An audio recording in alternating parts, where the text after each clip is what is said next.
Dear beautiful souls, I want to share with you a spiritual phenomena that many of you may know, but maybe you couldn't really identify it or find a concept for it. But today I'm offering one for it. So the phenomena that I'm speaking of is what I call the reverse phantom pain. Well, why do I call it that? Many of you have heard of the idea of phantom pain. Usually this is what amputees would experience if they, for example, had an accident and they lost an arm or a leg, or a war veteran who got, for example, injured, and the leg isn't there anymore, but they still somewhat feel the leg. So they feel a pain or a sensation as if the leg or the arm is still there, even though it is completely cut off and removed. Where the reverse phantom pain is quite interesting, because the reverse phantom pain is about a limb that you're actually growing back.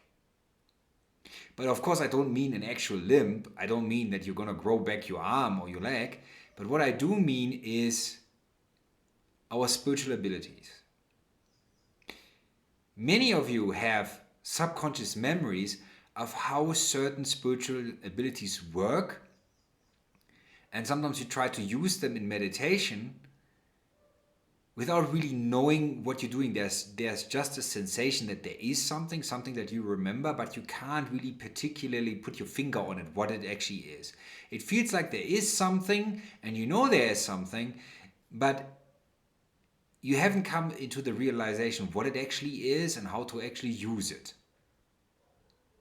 But it's kind of like you remember you had that limb.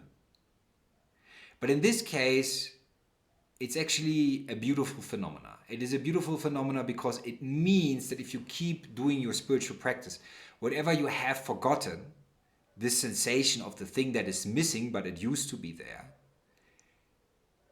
it will slowly come back through the proper yoga and the meditations. So that means if in the spiritual practice we have a sense of something important that we can't pinpoint and that we have forgotten, we don't really need to grieve about it, because highly likely it will return to us through the spiritual practice, it will be restored, and then it suddenly makes sense. But in this case, the phantom pain comes before the restoration, while of course if our physical body gets injured, we use the limb and the limb isn't coming back, but we're just left with the phantom pain. So then, contemplate what type of sensations intuitively do you have? What types of déjà vus? Of something that deep down you feel you know how to do. Keep practicing, keep meditating on these matters, and this spiritual limb might actually grow back. Contemplate this, my friends. Be well.